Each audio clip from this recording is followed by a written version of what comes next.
안녕하세요. 단독자TV의 단독자입니다. 이번 시간에는 지난 시간에 이어서 데카르트 방법소설 나머지 부분 4부에서부터 6부까지 설명을 해드리고 마무리하도록 하겠습니다. 그런데 이제 여기서 지난 시간에 이제 영상을 보신 분들 같은 경우에는 눈치를 채셨을지도 모르겠지만 제가 어떠한 책을 이렇게 펼쳐보면서 여러분들께 리뷰를 해드리는 것을 이렇게 반사되어 가지고 이제 화면에 잡혔더라고요. 그래서 혹시라도 여러분들 중에서 어떤 책인지 궁금해 하실 분들이 있을까봐 제가 어떤 책인지 간단하게 소개를 하고 진행을 하도록 하겠습니다. 바로 이제 이 책인데 동서문화사라는 출판사에서 나온 데카르트에 대한 데카르트가 쓴 책을 이렇게 모아놓은 책입니다.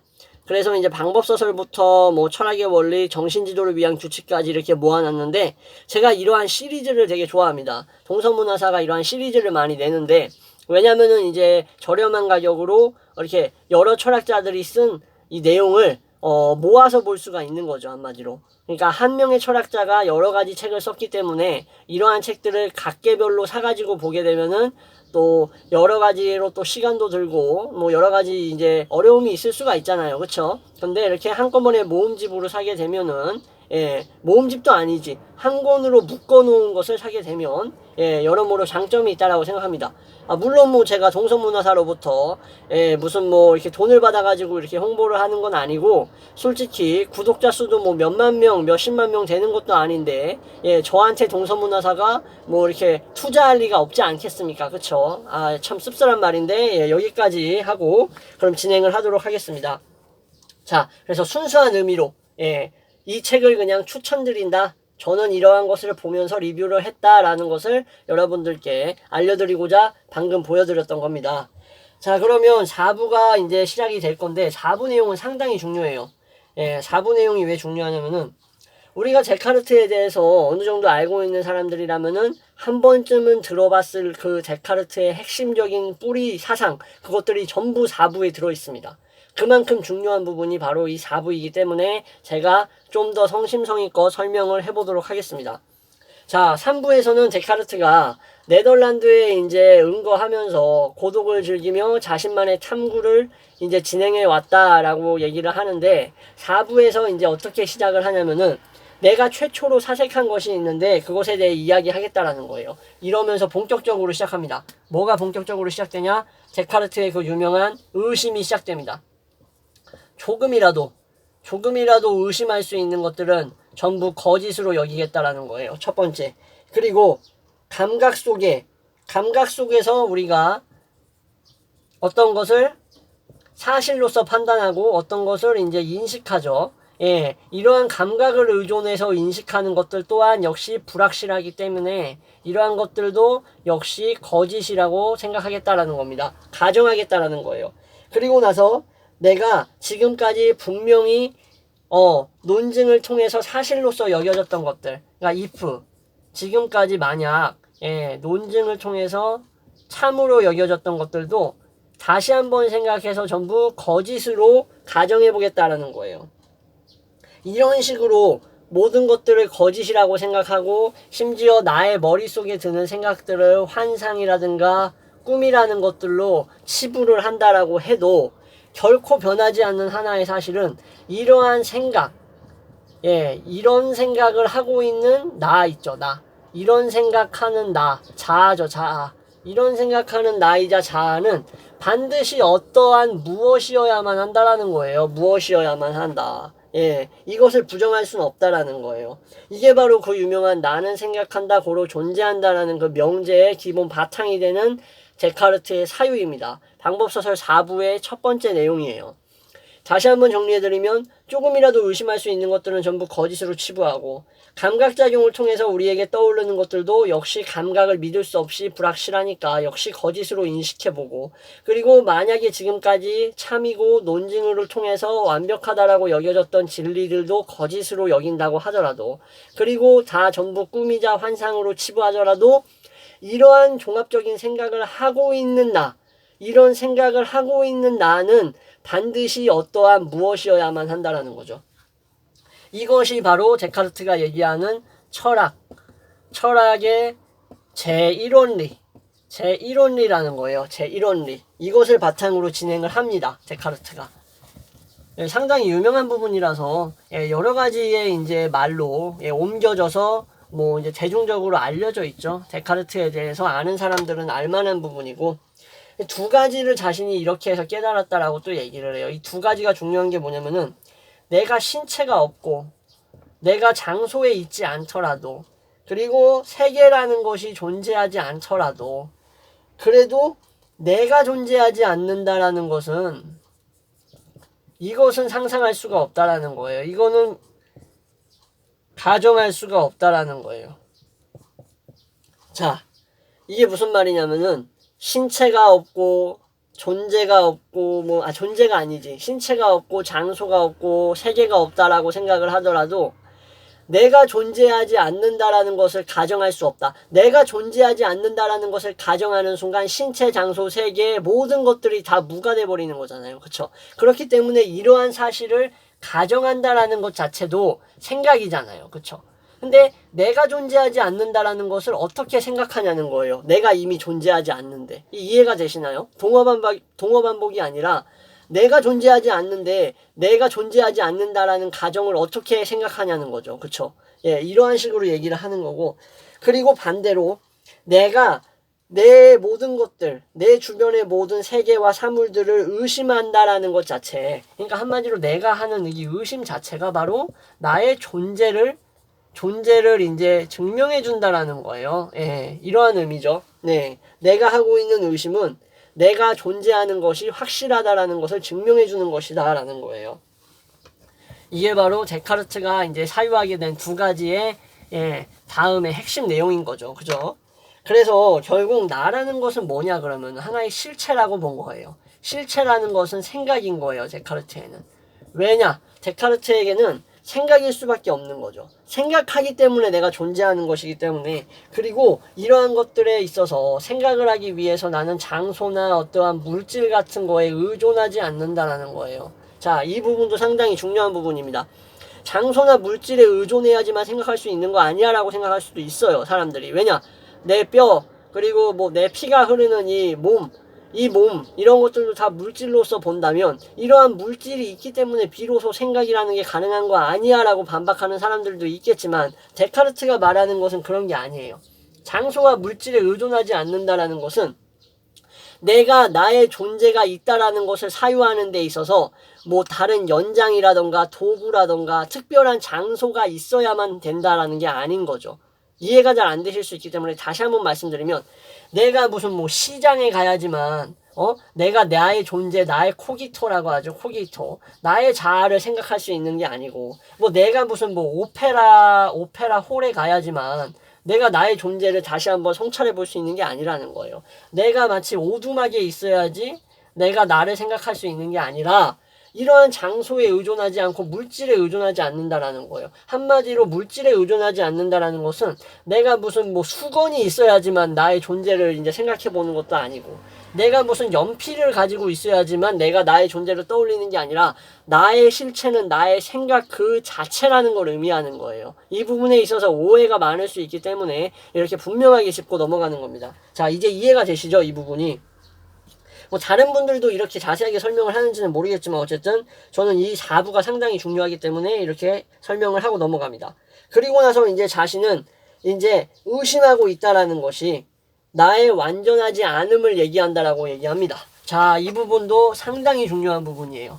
결국 지금 나의 실체는 사유라는 것을 데카르트가 방법론적으로 이제 깨달았죠. 그쵸? 발견했죠? 그 다음에 대해서는 이제 자, 어떤 식으로 사유가 흘러가는지 한번 봅시다. 내가 이 의심이라는 것을 하고 있다라는 것은 결국 내가 불완전하다라는 거예요. 이게 무슨 말이냐면은 불완전하기 때문에 의심을 한다라는 거죠. 만약에 내가 완전한 존재면은 의심이라는 것을 하지 않는다라는 거예요. 그럼 뭘 할까 생각을 해보면, 내가 완전한 존재라면은 의심을 하지 않고 인식을 한다라는 거예요. 이 말도 상당히 이제 의미심장한 말입니다. 자, 왜 이런 얘기가 나왔냐면은, 자, 내가 만약에 완전한 존재였다면 나의 어떠한 그 완전성을 토대로 모든 것을 인식했을 것이고, 그러면 이러한 완벽함 또한 인식할 수 있다라는 거죠. 완벽함 또한. 근데 나는 이렇지 않잖아요. 그쵸? 나는 불완전한 존재잖아요, 인간은. 인간은 완전한 존재라고 말하는 철학자는 없는 것 같아요, 제가 봤을 때. 예. 현대인들도 나는 완벽한 존재야라고 말하는 놈은 조금, 그러니까 일부러 이제 좀 나대려고 그렇게 얘기하는 놈들 말고는 별로 없는 것 같아요. 진짜 객관적으로 봤을 때. 그러니까 불완전 존재라는 것은 누구나 어그리하는 거예요, 누구나. 누구나 동의하는 부분이죠, 그쵸? 근데 데카르트는 궁금한 거예요. 뭐가 궁금하냐? 이렇게 불완전한 나에게서 어떻게 이러한 완전한 인식, 그러니까 완전함이라고 부를 수 있는 관념이 어떻게 생겨나냐는 거예요. 완전함이란 관념. 예를 들어서 이제 신이라는 것 같은 거 생각하겠죠. 그쵸? 자, 내가 이렇게 불완전한 존재인데 완전함이라는 이러한 관념은 어디서부터 왔는가라는 거예요. 여기서 바로 데카르트는 생각을 하는 겁니다. 자, 내가 불완전하기 때문에 나로부터는 이런 관념이 올 수가 없어. 그러면 이런 관념은 바로 신에게 내가 빌려온 것, 신으로부터 주어진 것이다 라고 표현을 합니다. 주어진 것. 자, 여기서 바로 그 유명한 데카르트의 신 존재에 대한 제1증명이 펼쳐지는 겁니다. 자, 그래서 나의 존재보다 더 완전한 존재가 바깥에 존재해야만 내가 완전함이라는 개념을 알 수 있고 인식할 수 있다는 거예요. 그러한 관념조차도 떠올릴 수가 없다라는 거죠. 나는 이미 불완전한 상태니까. 만약에 외부의 그런 신이 나에게 주어주지 않았더라면. 이게 바로 데카르트 이론에 있어서 한계라고 보는 사람들도 많습니다. 하지만 우리가 이거를 다시 한번 생각해 볼 수 있는 부분이 뭐냐면은 무에서 없을 무입니다. 무. 허공, 무, 공에서 완전한 관념이 올 수가 없다라는 거예요. 데카르트의 가정은. 한마디로 신의 관념이라는 것이 불완전한 나에게서도 올 수는 없고 아무것도 없는 곳에서 신의 관념이 올 수도 없다라는 거예요. 그렇기 때문에 이러한 관념은 신으로부터 나에게 넣어진 것이다, 주어진 것이다 라고 표현을 하는 겁니다.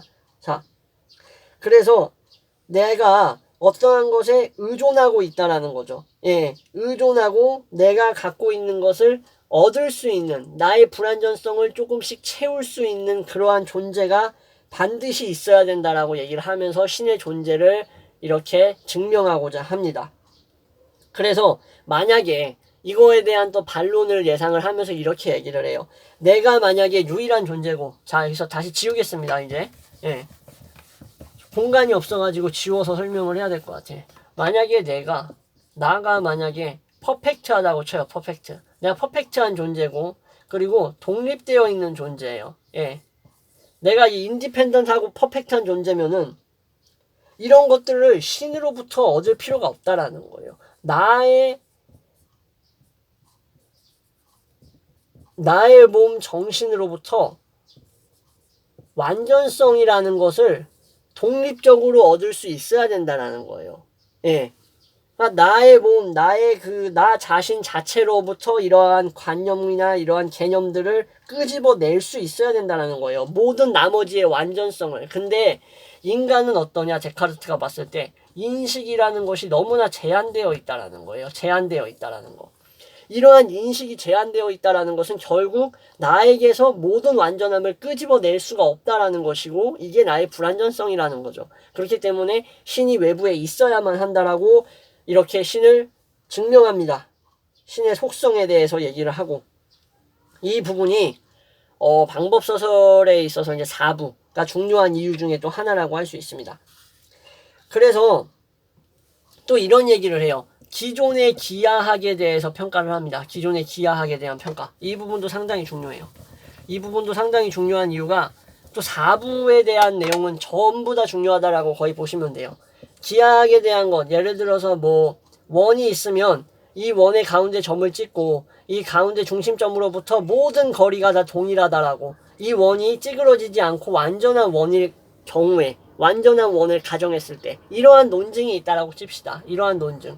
이러한 논증은 데카르트의 입장에서 뭐냐면은 이러한 논증이 존재한다라고 해서 이 원이라는 것이 실제로 존재한다라는 것을 입증해주는 게 아니라는 거예요. 자, 이 부분 다시 한번 말씀드리겠습니다. 기하학의 논증 중에서 이 중심점으로부터 이제 우리가 거리를 쟀을 때 모든 이 사이드로 가는 이 길이가 이 길이가 선분의 길이가 똑같다라고 칩시다. 예, 이러한 논증이 있다라고 했을 때 이러한 논증이 있다라는 사실이 이러한 원이라는 것이 실제로 우리 현실에 존재한다라는 것을 입증하는 게 아니다라는 거죠. 이게 바로 데카르트가 얘기하는 의심의 자기가 왜 이러한 기하학적이나 이러한 원리 탐구에 대한 의심을 가지는가에 대한 하나의 일종의 뭐라 그래야 될까?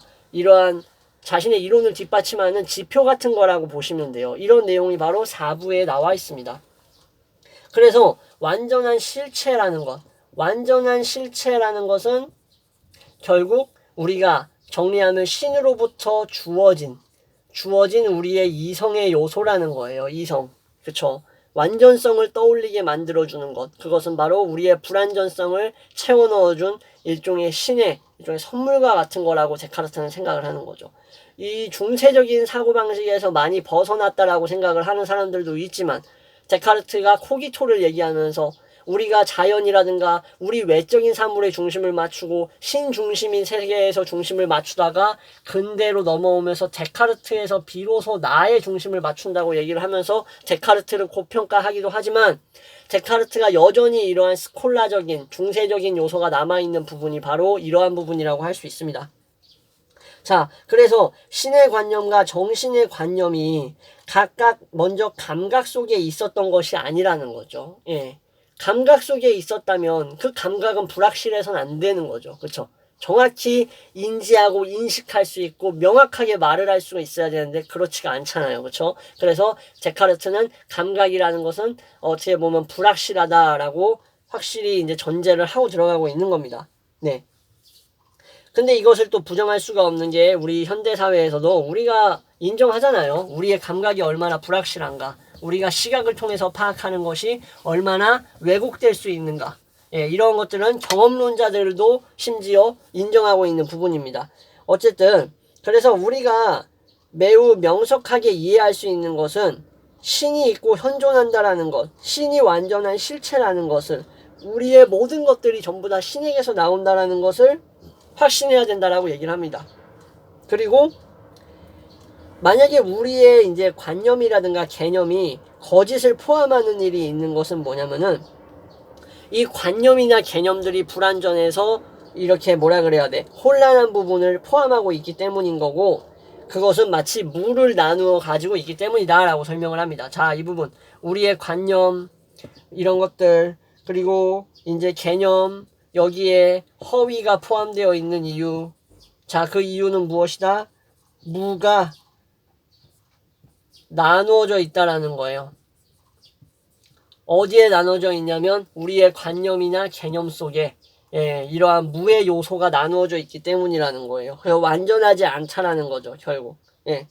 자, 그래서 이러한 허위라던가 무, 불완전성이 신으로부터 나온다. 이것은 모순이라는 거예요, 데카르트는. 예, 모순이라는 거예요, 모순. 왜냐? 완전성이라는 거거든요. 그러니까 신이라는 것을 완전성으로 일종의 뭐라 그래야 되지? 예, 병치시킬 수 있다라고 표현을 해야 되냐? 예, 대체할 수 있다라고 해야 되나? 어떤 단어로 써야 될지 모르겠는데, 예, 거의 동일시하게 보고 있는 거예요, 데카르트는. 그래서 불완전이 신으로부터 나온다라는 것은 모순일 수밖에 없다라고 얘기를 하고 있는 겁니다. 자, 그래서 이렇게 얘기를 하면서 4부에서 마무리를 짓는데, 뭐라고 마무리를 짓냐면은, 자, 우리는 결국 깨어있건 잠들어 있건 간에 이 이성의 명증이라고 표현합니다. 이성의 명증. 이성을 통한 명증이 없다라면, 만약에, 그러면 어떤 것도 우리는 믿으면 안 된다라고 얘기를 합니다. 오로지 이성의 이러한 올바르고 확고한 판단작용에 걸쳐서 확실성이 자리 잡혀야만 우리는 그것을 확실하게 믿어야 하고, 왜냐면은 이러한 이유는 우리는 이성이라는 것은 우리에게 상상이나 우리의 뭐라 그래야 돼, 지각을 참이라고 말해주지 않기 때문이다 라고 얘기합니다. 자, 이 부분도 참 의미심장한 부분이죠. 우리가 이성의 명증이 없다면 어떤 것도 믿을 수가 없다라는 것을 확고히 해야 하는 이유는, 이성이라는 것은 우리의 상상이나 지각이 참이라고 얘기해주지 않고 있다라는 거예요. 자, 이 부분이 바로 데카르트의 이 방법서설 4부 아주 핵심적인 부분 여러분들께 설명을 해드렸습니다.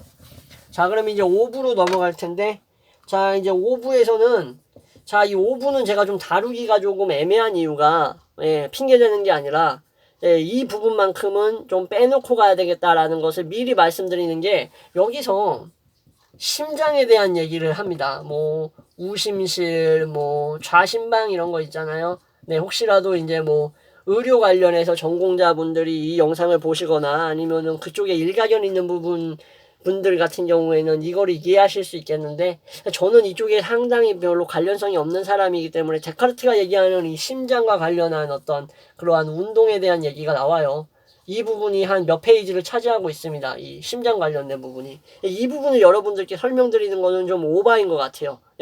우리가 전부 다 의료계 전공자였으면 제가 설명을 해드렸겠지만, 우리 모두가 의료계 전공자는 아니잖아요. 그죠? 그래서 일단 이 부분은 빼놓고 가겠다라는 것을 미리 언급을 드리고, 자, 이제 5부 시작하겠습니다. 5부 같은 경우에는, 자, 이제 스스로에 대해서 이제 만족을 합니다. 스스로 만족. 왜 만족하냐면은, 자신이 이제, 이러한 과정을 통해서 만족할 만한 결과를 얻었다라는 거예요. 데카르트 말로는. 그래서, 이러한 법칙이라는 것들, 자연 법칙이라는 것은 일종의 신이 정해놓은 것이다. 신이 정해놓은 것이라고 얘기를 하면서 결국 우리에게 이 법칙은 하나의 관념으로서 새겨진 것이라고 표현합니다. 새겨진 것. 신이 정해놓고 신을 통해서 우리에게 새겨진 것이고, 그래서 이런 법칙이라는 것은 생성되면 계속 지켜진다라고 얘기합니다. 계속 지켜짐. 이러한 법칙이 분명히 존재할 수 있고 존재하고 의심할 수 없다라고 얘기를 합니다. 자, 그리고 자신이 논문을 이제 주로 이제 쓰고 발표를 하려고 했는데, 이제 그 논문의 내용을 설명해 주겠다고 얘기를 해요. 자신이 발표하려고 했던 논문을 설명하겠다고 얘기를 합니다. 5부에서. 그래서 이제 뭐라고 설명하는지 제가 이제 여러분들께 소개를 해드리겠습니다.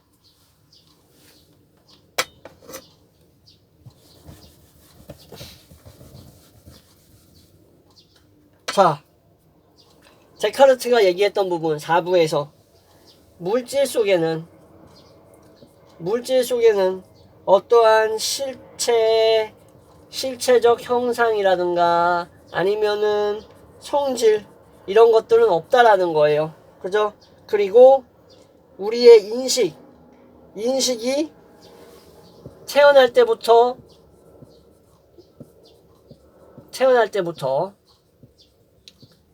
인식하고 있는 것들이 이 물질 속에는 없다라는 거예요. 이 부분 다시 한번 설명드릴게요. 자, 우리가 이렇게 물질 속에서 어떤 것들이 있냐라고 얘기를 했을 때, 자, 우리가 부정할 수 없는 어떤 인식들 같은 거 있잖아요. 여기서 이제 우리의 정신에 갖춰져 있다라고 보는 것들을 이제 본유관념이라고 표현을 하는데, 데카르트가 본유관념에 대한 얘기를 하는 거예요. 데카르트는 본유관념 중에서 가장 중요한 것을 수라고 봤어요. 숫자. 근데 이러한 숫자 같은 것들은 물질 자체에 존재하지가 않는다라는 거예요. 그렇기 때문에 이 수라는 것은 오로지 우리의 관념이고 우리의 어떤 실체적인 지우개 치우고 실체적인 정신에만 존재한다라는 거죠. 그래서 물질 속에는 어떠한 실제적인 성질이라는 것은 존재하지 않고 우리의 관념을 통해서 그것이 어떠하다라고 받아들여질 수밖에 없다라는 것. 즉 본유관념을 통해서 이것을 해석해 나간다라고 본 거예요. 물질을 해석해 나간다. 이게 바로 데카르트가 바로 얘기하는 이러한 부분입니다. 그리고 자신의 추리는 신의 완전성으로부터 시작되어야 한다라고 얘기를 합니다. 신의 완전성으로부터. 자, 신이 만약에 많은 세계를 만들었다고 하더라도 그것들은 전부 다 각자의 법칙에 따라서 돌아간다라는 거예요. 자, 그래서 이것은 무슨 말이냐면은 지워야겠네. 오늘은 좀 칠판을 많이 사용하는 것 같습니다. 평소보다. 왜냐면 하도 써야 될 부분이 많아가지고 뭐 칠판을 사용하다 보면 진행이 좀 늦어지는 거는 어쩔 수가 없는 것 같아요. 만약에 이 혼돈이라는 게 있으면 혼돈 상태의 어떤 물질들이 있잖아요. 물질들. 그러면은 이러한 물질들이 어떠한 방법으로 이제 배치가 될 거 아니에요. 배치. 이렇게 배치가 되는 과정에서 우리의 이 우주라던가 이 세계라던가 이런 것들이 형성된다라는 거예요. 근데 이 데카르트가 말하는 이러한 물질과 배치는 이미 신의 질서가 자리하고 있다라는 거예요. 자리함. 그래서 항상성을 따라서 규칙적으로 이렇게 배치가 이루어지기 때문에 일단 신이 만들어 놓기만 하면, 이런 얘기 있잖아요. 상당히 유명한 얘기인데, 신이 만들어 놓기만 하면 그것 자체가 항상성을 가지고 반드시 그 규칙 속에서 이렇게 계속해서 순환된다라는 거예요. 순환. 이게 바로 데카르트가 얘기하는 이러한 자신의 논문에서 얘기하고자 하는 부분입니다. 자, 그리고 조수간만의 차 같은 것들도 뭐 달의 움직임 같은 것을 통해서 뭐 조수간만의 차가 일어난다 뭐 이런 얘기까지 하고 있고, 자, 그래서 이제 여기서 또 신에 대한 얘기를 합니다. 그러니까 한마디로 여기서 이제 얘기하고자 하는 것은 내가 논문에 이 제1원리로서 어떻게 보면은 생각하는 나를 만들고 있는 이러한 신의 질서와 규칙이 세계의 어느 곳곳, 이 전 세계 어느 곳곳에 다 똑같이 적용되고 있다라는 것을 하고자 하는 거예요. 말로. 예. 그래서 결국 신이 세계를 만들었다. 어떻게 만들었냐면은 원래 그렇게 있어야 할 모습으로 신이 세계를 만들었는데 원래 그렇게 있어야 할 모습으로 이렇게 만들면 결국 이것은 항상성을 지니고 있는 거예요. 항상성. 무슨 항상성이냐면은 이것 그대로 서로 요소들이 협력을 한다라는 거예요. 신이 만들어낸 이러한 요소들이 다 각자 조화와 협력을 이루면서, 그래서 결국 하나의 질서로서 우리가 보는 이 세계가 된다라는 거예요. 그래서 결국 이렇게 생성되어 가는 세계, 끊임없이 변하는 세계는 신이 원래 그렇게 있어야 할 세계이고 이런 모습으로 만들었다라는 거예요. 즉 자연적으로 돌아가는, 멈추지 않는 일종의 멈추지 않는 시계와 같은 것들을 만들어낸 거예요.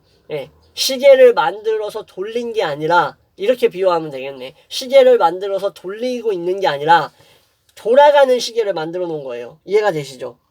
그렇게 해서 모든 것들이 이 안에서 적용되고 있다라고 이제 데카르트는 설명을 하고 있습니다. 자, 그러면서 이제 데카르트가 얘기하는 이제 여기서부터 이제 심장과 동맥, 심실에 대한 얘기가 나오니까 건너뛰겠습니다. 이 부분 같은 경우에는 제가 아까 말씀드렸다시피 뭐 그렇게 깊게 들어가면 영상 조질 것 같아요. 솔직한 말로. 지금 그렇게 뭐 그걸 깊게 다룰 부분은 아니고, 그 다음에 이 얘기들을 즐기다라고 표현할게요. 즐기게 얘기를 하고 나서 나오는 얘기가 동물의 정기라는 부분이 나옵니다. 5부에서. 자, 이건 뭔 얘기냐? 자, 이것은 여기서 무슨 얘기를 하냐면은, 이건 조금 잘못됐다라고 제가 말씀드릴 수 있는 게 현대의학에서 아니라는 게 판명이 났기 때문입니다. 자, 근육이 심장에서 근육이 이제 뇌로 이제 이 신경관을 통해서 이어져 있다라는 거예요. 이어져 있는데, 이 이어져 있다라는 것은 맞는 말이니까 여기까지는 이제 인정을 할 수밖에 없어. 근데 문제가 뭐냐면은 심장으로부터 운동이 시작돼가지고 뇌로 간다라는 거예요. 운동의 방향이. 이게 잘못된 거예요. 데카르트가 이 당시에는 이제 의료기술이 이제 발달되지 않았기 때문에 이렇게 얘기를 했겠죠. 17세기 사람이잖아요, 데카르트가. 그래서 정기라는 것, 이 정기 운동이라는 것은 심장으로부터 시작돼서 뇌로 보내진다라는 건데 전혀 정반대예요. 지금 같은 경우에는 이 운동이나 정기 같은 경우는 뇌 모터콜텍스라는 곳이 있어요. 모터콜텍스. 운동피질이라는 곳인데, 이 운동피질에서 일종의 우리의 뭐 수위작용이라든가 이러한 팔다리에 대한 말초신경계를 움직이는 것들을 한마디로 척수라는 부분, 우리가 이 척수를 통해서 이제 중추에서 이제 말초로 넘어가죠. 예, 이 척수라는 부분을 타고 손, 팔, 다리로 다 이어지는 거란 말이에요. 신경계가. 그렇기 때문에 뇌가 이렇게 만약에 있으면은 이 연수라는 부분, 이 연수라는 부분이 상당히 중요해요. 이 연수라는 부분이 목 쪽에 있는 거거든요. 목 쪽에. 이 목 쪽에 우리의 생명활동을 관장하는 이 연수라는 부분이 뭐 우리의 생리작용 같은 것들을 다 관장하고 있어요. 뭐 수면이라든가 뭐 이러한 것들. 이러한 연수를 통해서 이 척수로 내려가서 이렇게 말초로 퍼지는 건데, 데카르트는 심장으로부터 운동이 가서 근육, 신경관이 뇌로 전달한다라고 얘기를 합니다. 그래서 이러한 부분이 이제 그 당시 과학기술의 한계로서 데카르트가 발견할 수 없었던 부분이라고 저는 명확하게 말씀을 드리고 있습니다. 뭐 이거는 뭐 데카르트를 까는 게 아니라 사실이기 때문이죠. 그리고 나서 얘기하는 게 이런 식으로 움직이는데, 이러한 것들이 이제 원래 기존에 자리 잡고 있는 이 약한 운동성을 가지고 있는 것들은 강한 운동성을 가지고 있는 것에 의해서 밀려난다. 이런 식으로 피가 순환된다라고 표현합니다. 이것도 약간 조금 어폐가 있다라고 봅니다. 제가 봤을 때는. 왜냐면은 강한 운동성을 가지고 있는 게 약한 운동성을 밀어내면서 피가 순환하는 것이 아니라, 우리의 이제 신체 같은 경우에는 화학작용이라는 게 이미 옛날에 벌써 밝혀졌어요. 그래서 이제 일종의 전기 신호가 보내지는 거예요. 전기 신호가 화학 신호가 돼서 일종의 뭐 신경 전달 물질 같은 것들이 이제 수용을 하면서, 신경 전달 물질을 수용을 하면서 우리의 이제 호르몬의 변화가 나타나면서 막 이제 피가 순환하고 되게 복잡한 이런 의학적 과정이 있습니다. 어쨌든. 근데 데카르트는 이런 식으로 표현을 했다라는 거예요.